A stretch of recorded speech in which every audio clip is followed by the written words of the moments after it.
2 games, 2 wins in the books. Okay, so maybe it's preseason and they don't actually count, but still, it's Habs hockey and it's 2 wins. I'm here for that.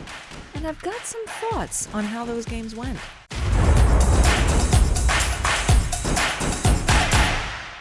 That's right, the Montreal Canadiens have 2 preseason games in the books, done and dusted, winning both of them against the Philadelphia Flyers and then against the New Jersey Devils. I was taking notes, and I have 15 first thoughts on what I saw from various individual players dressed for the Montreal Canadiens. We saw just about 2 completely different rosters for the Canadiens on those back-to-back nights, which is to be expected as they evaluate all the guys that they've got there at training camp, with the exception of Logan Mailloux. He played in both games, and we'll talk a little bit more about him in a minute. Of course, we all know it's just preseason. We're going to take everything that we see happening, particularly in these early games, with a huge grain of salt. It's par for the course that each team doesn't really have necessarily a really strong roster because they're testing out so many young players. So not exactly great competitive teams that they were facing in New Jersey and Philadelphia, but still, wins are wins. Now, if I'm being completely honest, the fact that they won is probably the most exciting part of these 2 games. But let's get to my 15 first thoughts on these first 2 games of the preseason for the Habs. And I should mention these are in no particular order. I'm going to start with the kid who everyone seems to be talking about right now, and that is, of course, defenseman Lane Hutson. Lane Hutson, yes, came out and had some pretty dynamic moments on Monday night, and he was paired on the top pairing with David Savard. There were definitely things to like about Lane Hutson's game. Everyone was very excited about this young prospect. He is one of the ones who I believe is going to obviously contend for a roster spot, but it's not guaranteed.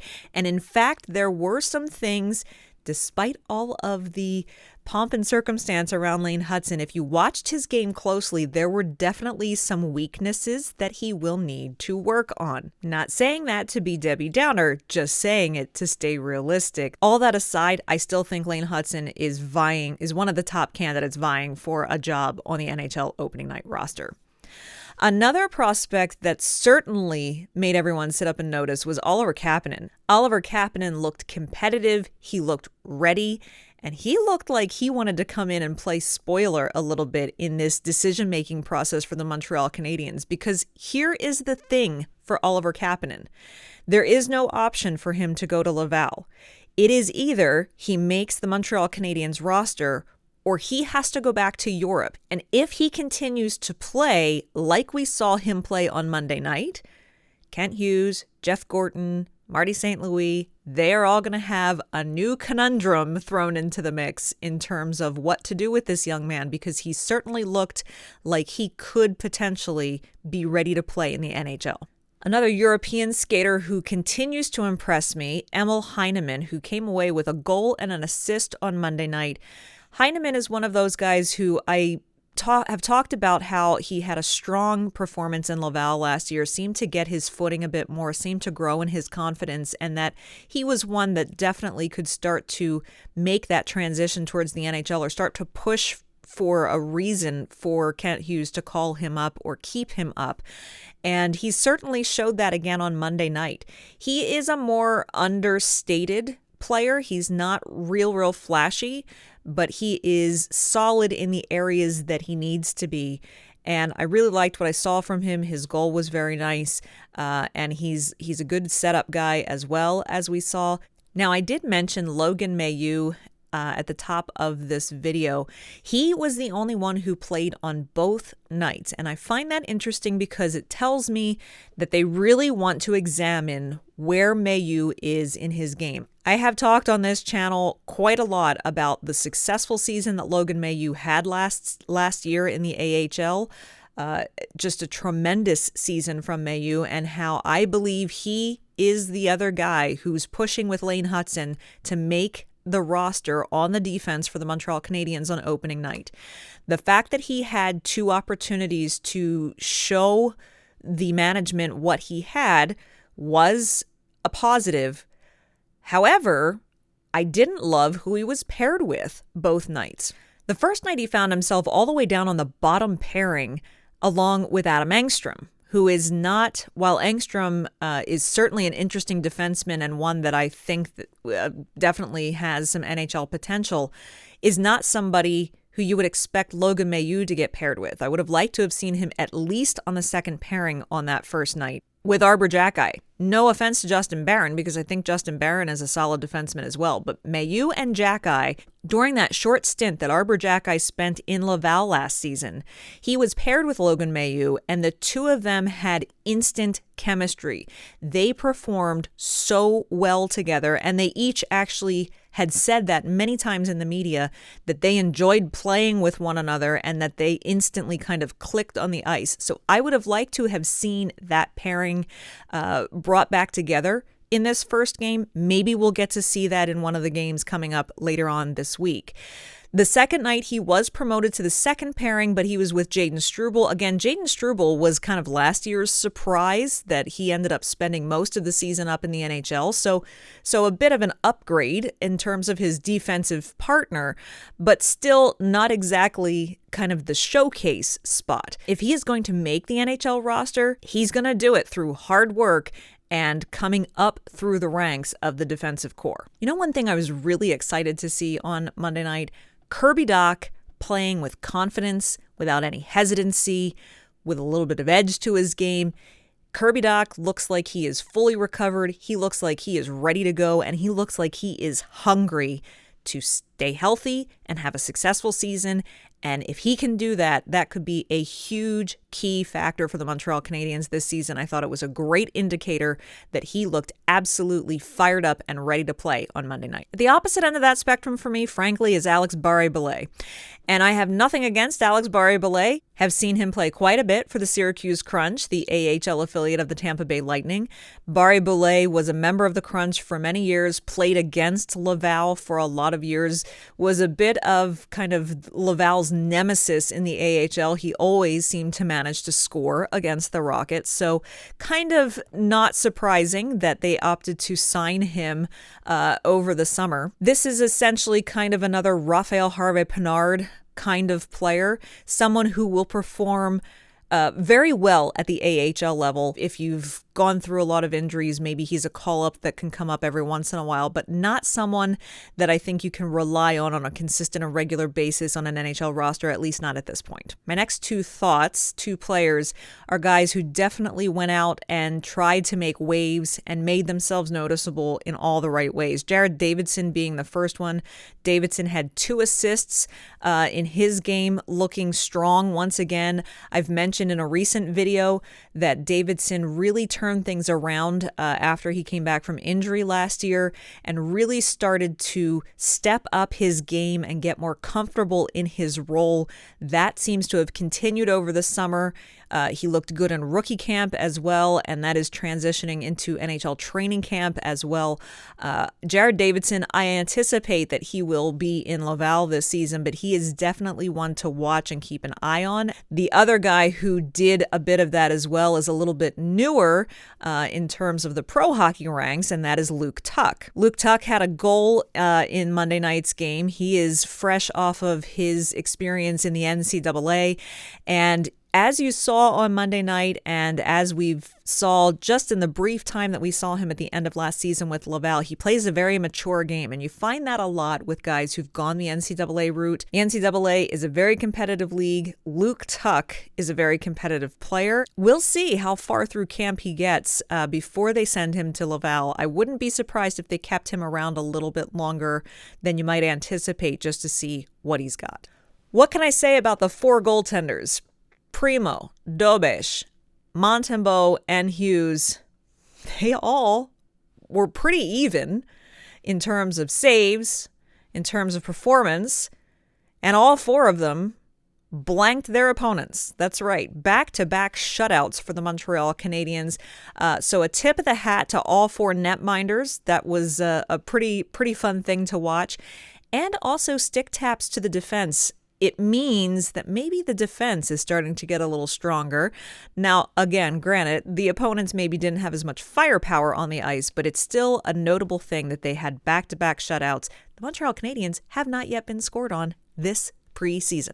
The Jackeye brothers both dressed for each preseason game. However, they have not yet played together, even though Arber says, don't worry, no one's going to test out his younger brother Florian because Arber's going to be there to make sure that that doesn't happen.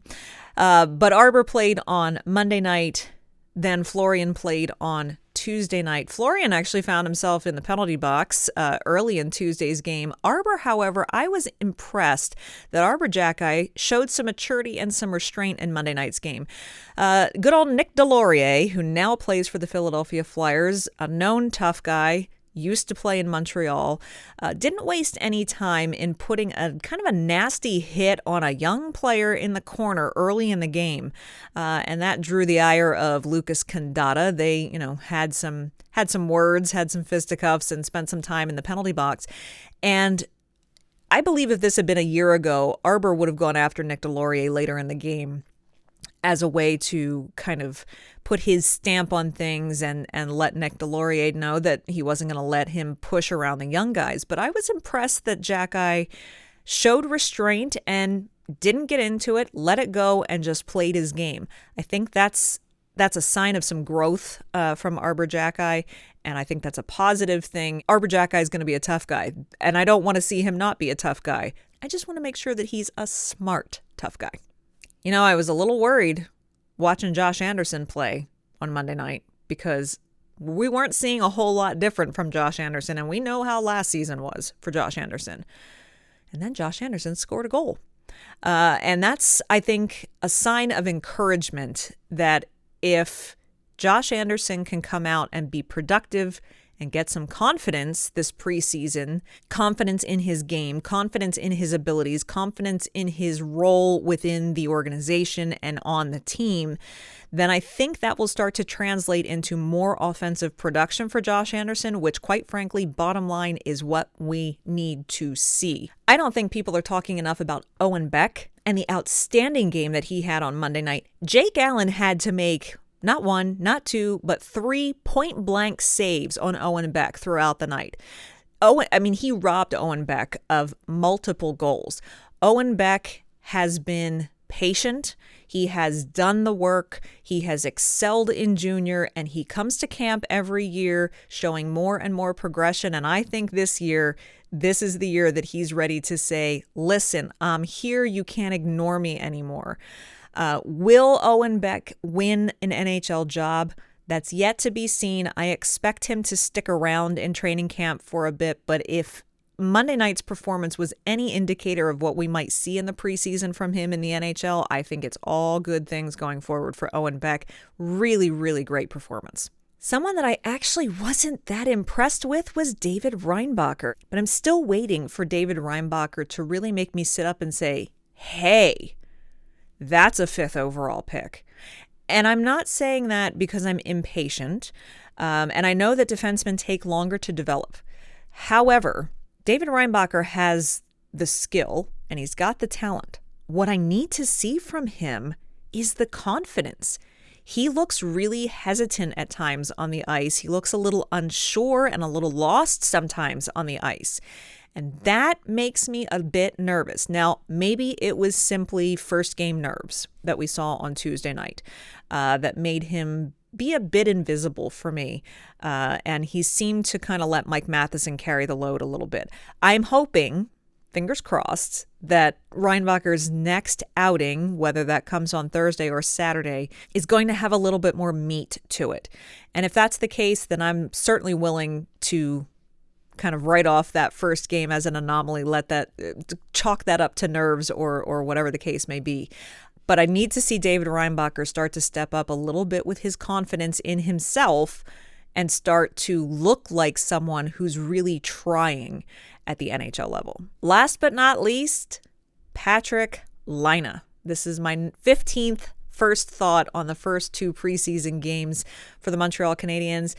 Patrik Laine was exciting. I mean, the Bell Center was on the edge of their seats anytime he had the puck, just waiting for him to score. I think that's a wonderful thing to see the Habs fans really supporting Laine and encouraging him. They obviously want to see him succeed. Laine looked confident. It seemed to build more and more as the night went on, as he kind of fed off of that buzz and that energy within the Bell Center. And he came close a couple of times. I thought all of that was very encouraging and very exciting to watch. Patrik Laine, I think he's going to break through this season. I really do. And I think Monday night was a great first step towards him getting back to being the player that we know that he can be.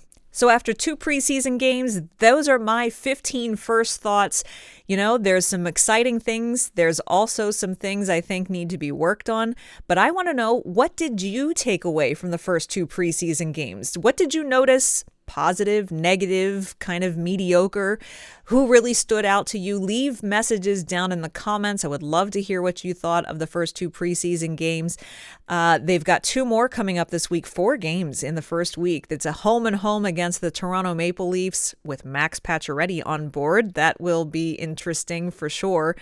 And I actually, some of the guys that I've mentioned today, Jared Davidson, Luke Tuck, Owen Beck, Sean Farrell is not somebody I got to today, but Sean Farrell was another one I was impressed with. A lot of these guys I talked a little more in depth about recently in a video where I broke down who at rookie camp was slated for me to stand out both at rookie camp and at Montreal Canadiens training camp. Well, you can get all of my analysis about them and more by watching this video right here. Let's see how they do against the Toronto Maple Leafs twice this week.